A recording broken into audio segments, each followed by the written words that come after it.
আসসালামু আলাইকুম প্রিয় শিক্ষার্থীরা, কেমন আছো তোমরা সবাই? আজকে আমি তোমাদের মাঝে চলে এসেছি নতুন আরেকটি ভিডিও নিয়ে। আমাদের আজকের বিষয় হচ্ছে পঞ্চম শ্রেণীর গণিতের দ্বিতীয় অধ্যায়ের এই 19 পৃষ্ঠার অঙ্কগুলো আমরা আজকে করব। তো ঠিক আছে, চলো দেরি না করে এখনই শুরু করি। দেখো, এখানে 1 নম্বরে বলছে একটি টেনিস বলের মূল্য 24 টাকা। এটা ক্লু ধরবা।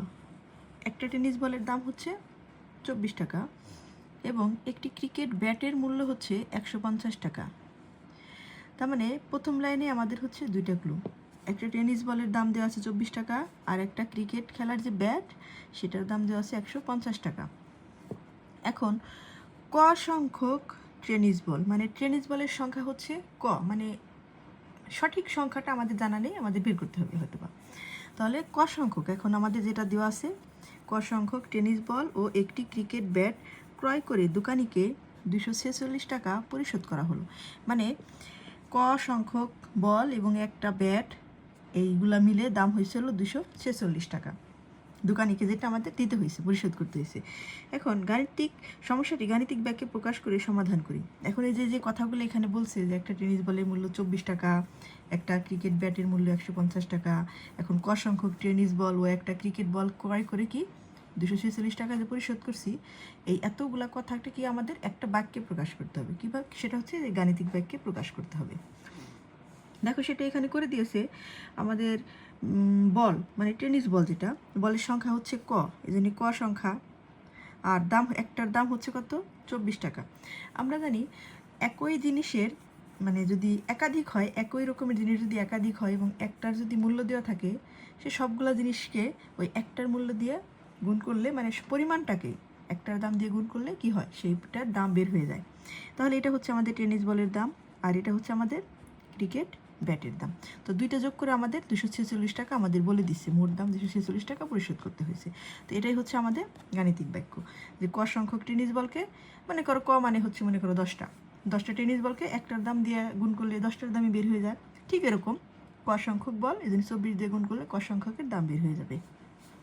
তার সাথে একটা টেনিস বলের দাম যোগ করে মোট হয়েছে 246 টাকা, যেটা দোকানিকে পরিশোধ করতে হয়েছে। এখন দেখো, এখানে বলছে ক এর মান যথাক্রমে 1, 2, 3 ও 4 বসিয়ে গাণিতিক বাক্যটি সত্য কি না তা যাচাই করি। এই যে বাক্যটা লিখছে, এখানে কর জন্য কোন মানটা বসালে এই বাক্যটা সত্য হবে সেটা বের করতে হবে পর্যায়ক্রমে 1, 2, 3 আর 4 এই সংখ্যাগুলো বসিয়ে কর পরিবর্তে। এখন দেখো, প্রথম বাক্যে কর পরিবর্তে 1 বসাইছি, কারণ আমাদের 1 থেকে শুরু করতে হবে। 1 বসিয়ে আমরা বাক্যটা পূরণ করছি। দেখো, তাহলে আমরা জানি 24 দিয়ে যদি 1 রে গুণ করি, 24 অক্ষে 24 যোগ 150 যোগ 150 সমান 246। তাহলে এই দুইটা যোগ করলে হয় আমাদের 174, যেটা আমাদের এটার সমান না। তার মানে কি, 1 বসাইলে বাক্যটা সত্যি হয় না, এটা কি হয়, মিথ্যে হয়। ঠিক আছে, এখন দেখো আমরা পর্যায়ক্রমে তাহলে 2 বসিয়ে করি, 3 বসিয়ে করি, 4 বসিয়ে করি, এরকম আমরা একটু মানে প্র্যাকটিস করি।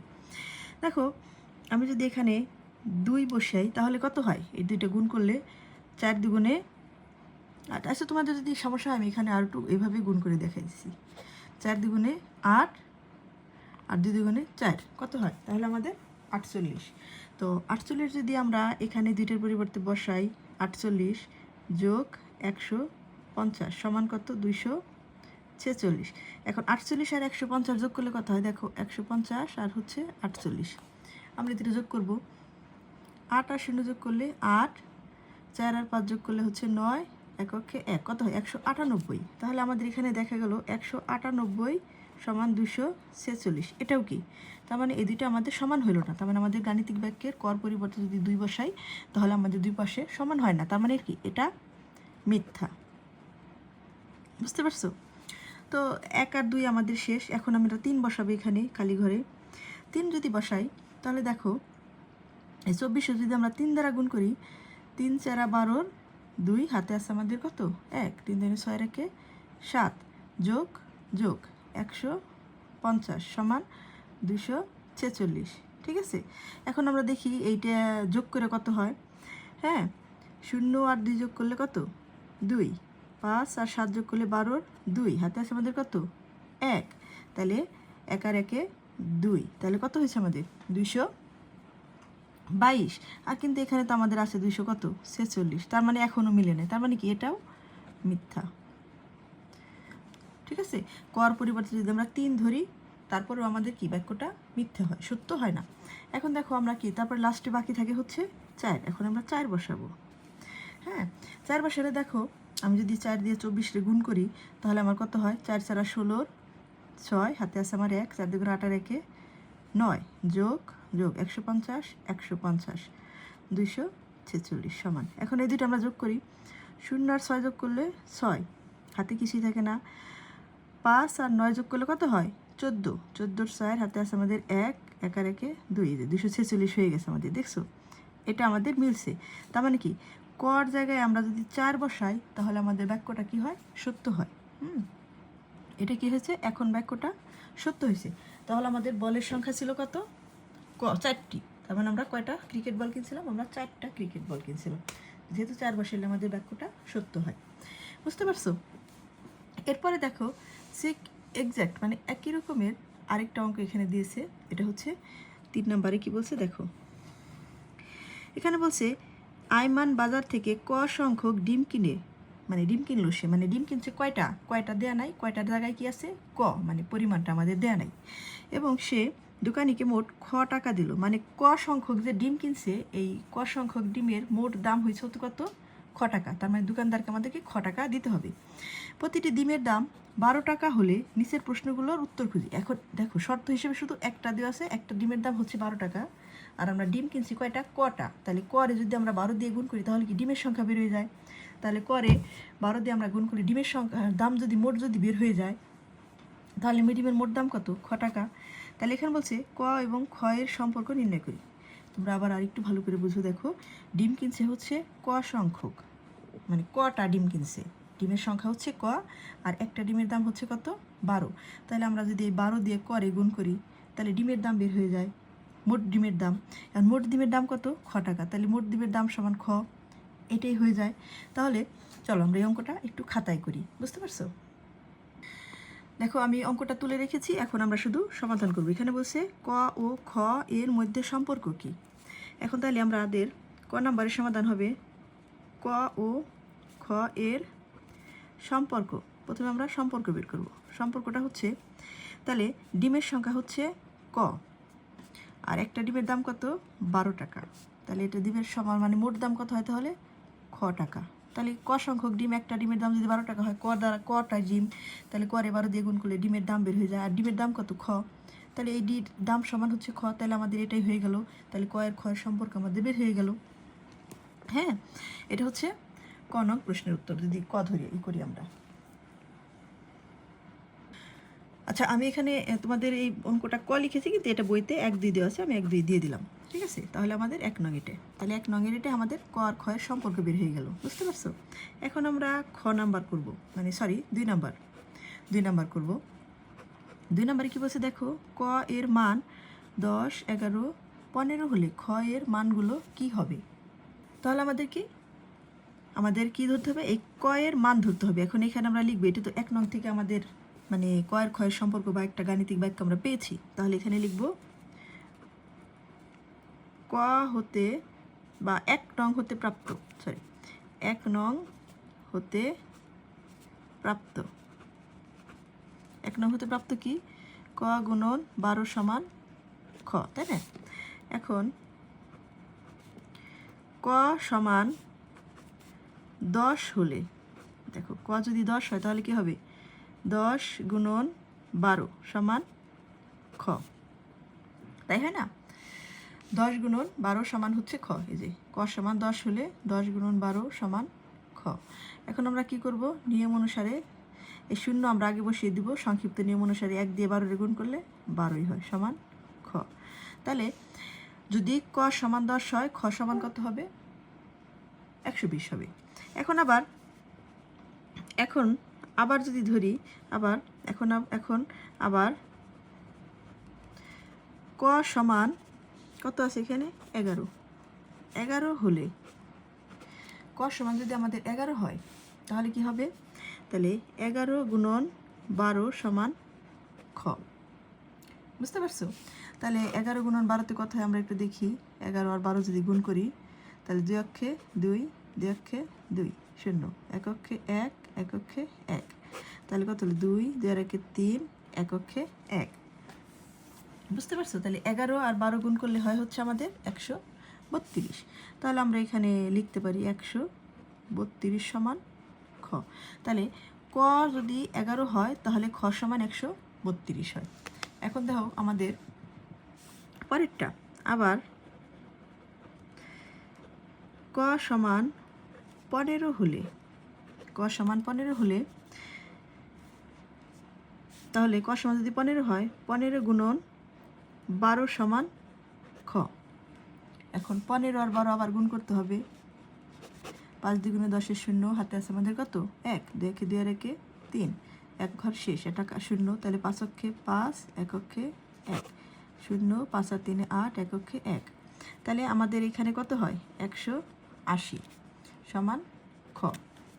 বুঝতে পারছি? তাহলে এখন দেখা যাচ্ছে আমাদের ক্ষয়ের মান 180 হয়েছে। হ্যাঁ, এখন আমরা কি করব, এখন আমাদের উত্তরে যেতে হবে। তাহলে এখন আমরা লিখব, সুতরাং ক সমান 11, 10, তারপরে কি 11 ও 15 হলে খ এর মান যথাক্রমে, ক্ষয়ের মান যথাক্রমে কত হয়, ক্ষয়ের মান যথাক্রমে,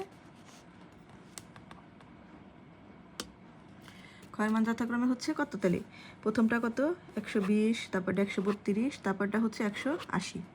ক্ষয়ের মান যথাক্রমে 120, 132 ও 180 হবে। ঠিক আছে, এটাই হচ্ছে তোমার এই অঙ্কর সমাধান। তাহলে দেখো আমাদের এই 3 নম্বর অঙ্কটা শেষ হয়ে গেল। এই যে তোমরা বাড়িতে একটু ভালো করে দেখে নিও। হ্যাঁ, এখন আমরা বইয়ে আবার ফিরে যাই। দেখো এরপরে বইয়ের 2 নম্বর অঙ্কে কি বলছে, রমিনা ক সংখ্যক টিস্যু বক্স 48 টাকা দরে কিনে দোকানিকে খ টাকা দিলে দোকানি তাকে এত টাকা ফেরত দিল। তার মানে দেখো এখানে কি বলছে শর্তে, রমিনা কি কিনলো, ক সংখ্যক টিস্যু বক্স কিনছে, ক সংখ্যক কিনছে টিস্যু বক্স, আর একটা টিস্যু বক্সের দাম হচ্ছে 48 টাকা। টিস্যু বক্সের সংখ্যা হচ্ছে ক, আর একটার দাম হচ্ছে 48 টাকা। এবং সে দোকানিকে কী করলো, খ টাকা দিল। খ টাকা দেওয়ার পরে সে কী করলো, দোকানি তাকে 116 টাকা ফেরত দিল। এখন দেখো এখানে কি বলছে, ক ও ক্ষয়ের মধ্যে সম্পর্ক বের করে লিখি। এই যে সম্পর্কটা বের করে তোমরা দেখো, এখানে আমার টিস্যু বক্সের সংখ্যা কয়টা, কটা, ক। একটা টিস্যু বক্সের দাম কত 48 টাকা, 48। তাহলে ক গুণন 48 সমান কি, টিস্যু বক্সের দাম বের হয়ে গেল। এখন পরের শর্তে দেখো, দোকানিকে রোমেনা কত দিয়েছিল খ টাকা, মানে মনে করো ভাঙতি ছিল না, টিস্যুর দাম যা হয়েছে তার সাথে সে বেশি দিছে, না থাকার কারণে সে খ টাকা দিছে। খ টাকা দিলে দোকানি তাকে কী করছে 116 টাকা ফেরত দিছে। প্রথমে হচ্ছে আমার যা দাম হয়েছে তার থেকে আমি দোকানিকে কী দিছি, আমি দোকানিকে খ টাকা দিছি। খ টাকা দেওয়ার পর এই খ টাকা থেকে দোকানি কী করছে, আমাকে 116 টাকা ফেরত দিছে। তাহলে এই খ থেকে 116 টাকা বাদ দিলে যে টাকাটা হবে সেটাই তো টিস্যু বক্সের দাম হয়েছে। তাহলে বুঝছো, কারণ আমরা যদি আনাম টাকা না দিতাম মানে 116 টাকা তাহলে তো ফেরত পেতাম না, তাহলে ক্ষয়ই দাম হইতো। এজন্য আমি যেহেতু 116 টাকা ফেরত পেয়েছি, মানে রোমেনা যেহেতু 116 টাকা ফেরত পাইছে, এজন্য মানে আমি রোমেনা দোকানিকে যা পরিশোধ করছে তার থেকে 116 টাকা বাদ দিলে যা হবে সেটাই হবে এই টিস্যু বক্সের দাম। তাহলে এটা হচ্ছে আমার ক নাম্বার 1 নম্বরের উত্তর, ক ক্ষয়ের মধ্যেকার সম্পর্ক বা গাণিতিক বাক্য। এখন দেখো এখানে 2 নম্বর বলছে, ক এর মান 5 হলে খ এর মানগুলো নির্ণয় করি। এখন ক এর পরিবর্তে আমরা কী বসাবো, এখানে 5 বসাবো। হ্যাঁ, 5 বসায় কী করছে, আমাদেরকে এটা পূরণ করতে বলছে। হ্যাঁ, এটা আমাদের সমাধান করতে বলছে। তো আমরা কর পরিবর্তে যদি এখানে 5 বসাই, তাহলে এই 5 আর 48 গুণ করলে আমার কত হবে, দেখো 48 5 দিয়ে গুণ করলে 5 আর 40 শূন্য, হাতে আছে আমাদের কত 4, 4 5 20 আর 4 হচ্ছে 24। তাহলে আমাদের 240 টাকা হবে হচ্ছে এই 240 হবে এটার দাম, যদি টিস্যু বক্স 5টা ধরি কর পরিবর্তে। তাহলে এটা হলো, এখানে তো বিয়োগ করা আছেই। এখন দেখো এখানে কি করছে, এখানে আমরা 240 লিখব। দেখো তো এখানে খর সাথে দেখো আমাদের 116 বিয়োগ আছে। ঠিক আছে, খর সাথে কি আছে, আমাদের 116 বিয়োগ আছে। এখন আমি যদি এই 116টা এটার সাথে কি করি, যোগ করি, হ্যাঁ এই যে উভয় পক্ষে যদি 116 যোগ করি তাহলে আমার কি এখানে 116 আর 116 বিয়োগ করলে বাদ হয়ে যায়, কিছু থাকে না, শুধু খ থাকে। বুঝতে পারছো?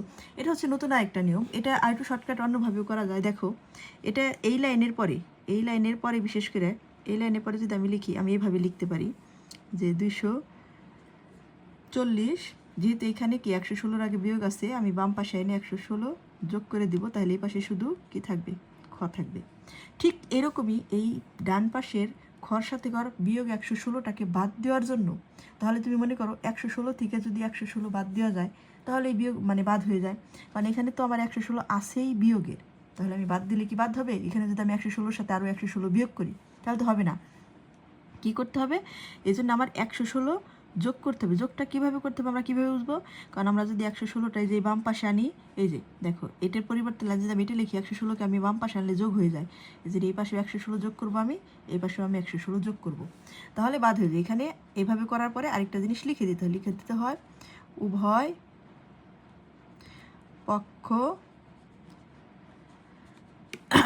পক্ষের সাথে 116 যোগ করে, ঠিক আছে? উভয় পক্ষের সাথে 116 যোগ করে। দেখো এটা বাদ হয়ে গেছে, কারণ এটা বিয়োগের এটা যোগের, বিয়োগ করলে কিছুই থাকে না। 116 যোগের মানে বিয়োগ আছে, তোমার কাছে আসে 116 টাকা, এখন তুমি 116 টাকায় কাউকে বিয়োগ মানে কি দিয়ে দেওয়া, বাদ দিয়ে দেওয়া, 116 কাউকে দিয়ে দিলা, তাহলে কিছু থাকে? কিছু থাকে না। তাহলে এই দুইটা বাদ হয়ে যাবে, এই জন্য এই পাশে শুধু খ। এখন এটা যোগ করলে আমার এই ঘরে যা হবে তাই হবে উত্তর। 6 আর 0 যোগ করলে কি 6, 1 আর 4 যোগ করলে 5, তাহলে 2 আর 1 যোগ করলে 3, তাই 356। এখন কর পরিবর্তে যদি আমরা মানটা 5 ধরি তাহলে খ সমান কত হবে? 356। এটাই হচ্ছে আমাদের উত্তর। ঠিক আছে? তো আজকের ক্লাসটা এ পর্যন্তই। দেখা হবে পরবর্তীতে নতুন আরেকটি ভিডিওতে। ততক্ষণ পর্যন্ত সবাই ভালো থেকো, আর আমার এই ভিডিওটা ভালো লাগলে লাইক কমেন্ট শেয়ার করতে ভুলো না, আর আমার এই চ্যানেলটিকে সাবস্ক্রাইব করো, পাশে থাকা বেল আইকনে ক্লিক করে দিও।